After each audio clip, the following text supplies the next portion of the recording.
Good morning, ladies and gentlemen.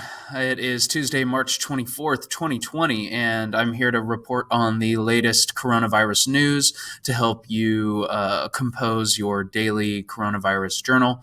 I'm starting to input grades for the first week. Get them done, get them done. We are going to start getting kind of stricter with late protocols this next week. We should all be kind of figuring out the system here.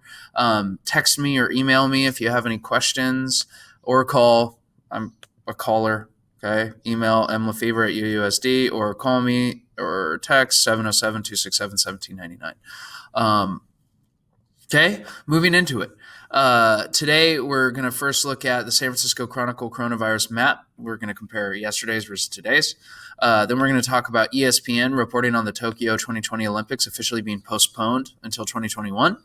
We're going to take a look at the Miami Herald's reporting on Springbreakers who got COVID-19. We watched their video just a little bit ago. And then finally, we need to go more local and look at how Mendocino County Public Health is becoming more strict about social distancing. Let's get into it.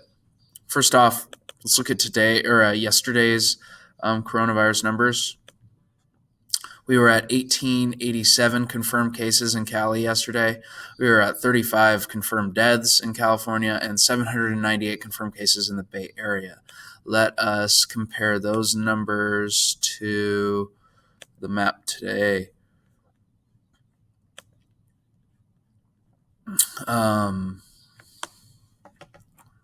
You're seeing the comparison in front of you.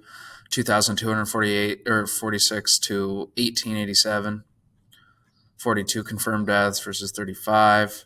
886 confirmed in the Bay Area today. 798 yesterday. Just for a little math equation here. Let's do 1887 divided by 2246. That's going to give us the percentage, the rate of increase. That can't be right. 1887 divided by 2246 equals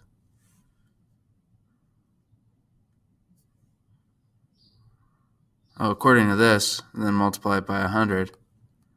That's an 84% increase in one day. That seems really high. Scratch the math. I'm going to check that. You can see that this, I want you to notice one of my favorite parts about the coronavirus tracker map is the sliding bar factor. Here, let's refresh. It starts at January 25th. Oh, the days.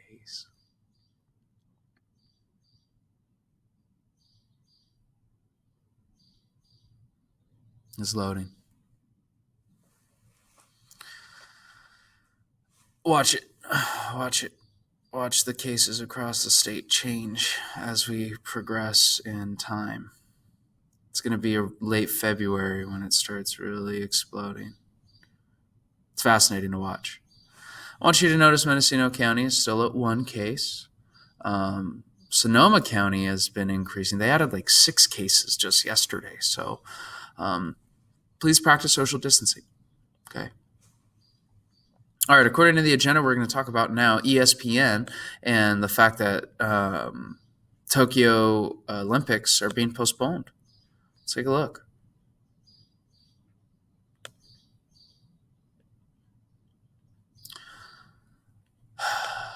Tokyo 2020 Olympics officially postponed until 2021.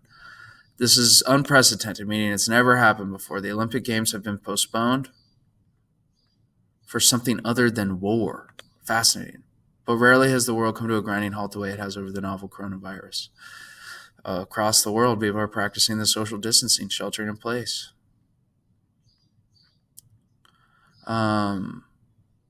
Despite this postponement, the Summer Olympics, when this eventually will happen, will still be called the Paralympic Games Tokyo 2020.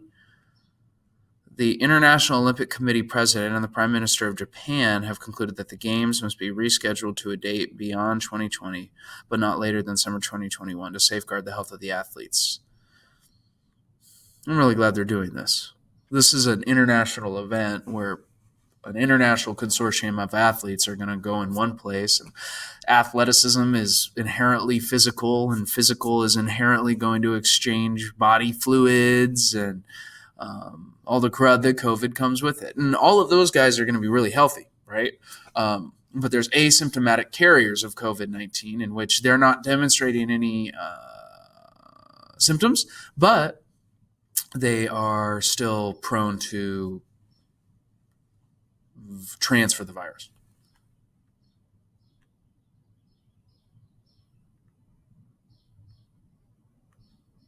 Yeah, it's sort of like a slow build here. Pressure from nations and athletes alike mounted in recent days. Canada actually said it would not send representatives without a delay. Australia later joined. So, right, the Olympic Committee is watching all these athletes that are supposed to be participating, and they're watching them cancel, and they're like, okay, well, we're reading the writing on the wall. We need to make a move here. Despite the feeling of eventuality that so many of us have felt in the lead up to this moment, my heart breaks for you, your fellow athletes around the world, our friends at Tokyo 2020, the people of Japan, and all who are impacted by the global pandemic and the decision to postpone the Tokyo Games. For me, I'm really thankful that the Tokyo Games took into account this global pandemic and decided to make a move. Okay, according to our agenda, we're now going to look at how the Miami Herald reports on Springbreakers who got COVID-19. If you watched a previous video, we watched the Springbreakers and their drunken braggadocio that they would remain partying despite the pandemic. And now it seems as if it's loading. Should have been patient. Now it's loading again. University of Tampa says students on spring break together tested positive for COVID-19. Florida's gotten a lot of flack because of recent footage of their beaches just being swarmed. We're not going to claim any better because California had those same issues, and Gavin Newsom had to issue proclamations that we are closing state beach parking lots to avoid other individuals doing the same thing. This is kind of a cool footage. Drone video captures hundreds of boaters partying in the midst of the coronavirus crisis.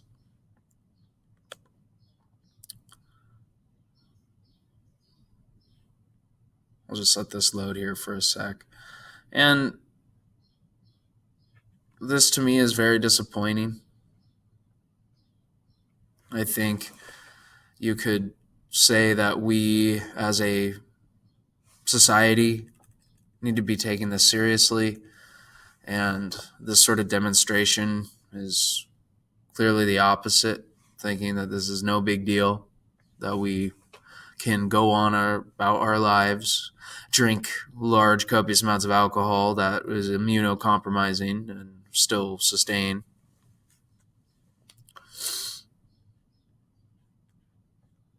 Let me load this so we can just get a...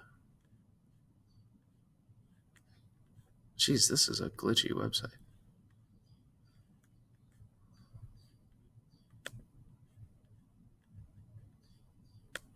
Let's take me over here.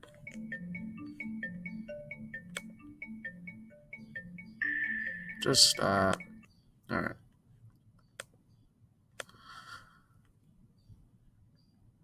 I want you to notice this. I find this really cool. A lot of publications are doing this. The Miami Herald is offering full coverage of the COVID-19 coronavirus to all, no payment required. A lot of journalism is behind a paywall because they're trying to actually get paid for the work they do.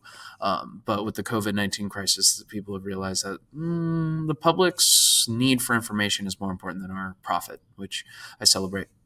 University of Tampa announced Saturday that it was the latest Florida college or university touched by the coronavirus when 5 students tested positive. The students had been on spring break together with other schoolmates. What the Post didn't say was where the students went on spring break or where they lived on or off campus. The school's residence halls are staying open for students without housing options. To me, this just demonstrates that no one is immune. We have to practice social distancing, even though we might not necessarily be in the population that's most susceptible. The elderly, those with comorbidities like diabetes, pulmonary issues, cardiac issues, compromised immune systems, all of these make you more prone to COVID-19, but I'm a healthy person and I could get COVID-19. Anyway, you guys as young people, you could be asymptomatic carriers, and therefore you can't be around people and compromise their immune systems. Okay? And now let's look at something more hyper-local. Okay, so this was just put out yesterday by Mendocino County Public Health. There's more details coming down at noon, so I need us to be aware. No, noon isn't today, but I can't say specifically when. On March 17th, the Mendocino County Public Health announced the shelter in place, effective through April 7th. This in bold, the county health officer will be issuing a revised health order tomorrow, March 24th, that's today, to align more closely with the governor's executive order and statewide health order issued on March 19th, 2020, requiring all Californians to shelter in place except as necessary to maintain or access critical systems and services. We urge all residents to closely follow the requirements. I think the most important language that I'm going to see in this and we need to take into consideration, especially as this develops throughout today, violations of this order are considered a threat to our county's health, and adherence is enforceable by law. A coordinated response of all law enforcement agencies in Mendocino County has been implemented. The health officer will continue to evaluate this rapidly evolving situation and may modify this order if needed. Dudes, there have been reports and reports of individuals in the county that are not taking sheltering in place seriously. And what does that do? That forces the hand of the government to enforce it more strictly. That's an inevitable result. If we can't control our own impulses to go out, hang out with buddies, be seen in groups, then inevitably the government is going to say, fine, we'll make you. This is a slow trickle to more strict law enforcement, okay? So what do we do to show law enforcement that we don't need this? Shelter in place, okay? Watch this come out this afternoon. If you're not on Facebook, I would suggest it because Facebook has the latest updates regarding all this. Follow the Mendocino County Public Health. I also want to point out other language here that to me just like is this call to action. The virus is running rampant in New York City because of a rise in community spread.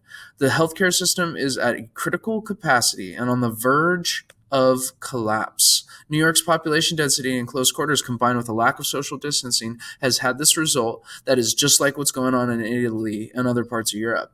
The Bay Area is not far behind New York City. Here in Mendocino County, we are in a better position because we get to peer into what our future could look like if we do not prepare now. And we can look like a smaller version of New York if we do not act right this minute. Let's step up. Let's show local officials that we don't need this sort of strict law enforcement, that we can do it ourselves. I miss you guys. Remember our Google Meets. We're going to do that. Every class has a day designated. Today I'm doing second period English 4. Tomorrow I'm doing fourth period English 2. Thursday I'm doing fifth period journalism. Friday I'm doing sixth period English 2. It's really nice seeing you guys. Call me. Email me if you have any questions. I miss y'all. Be well.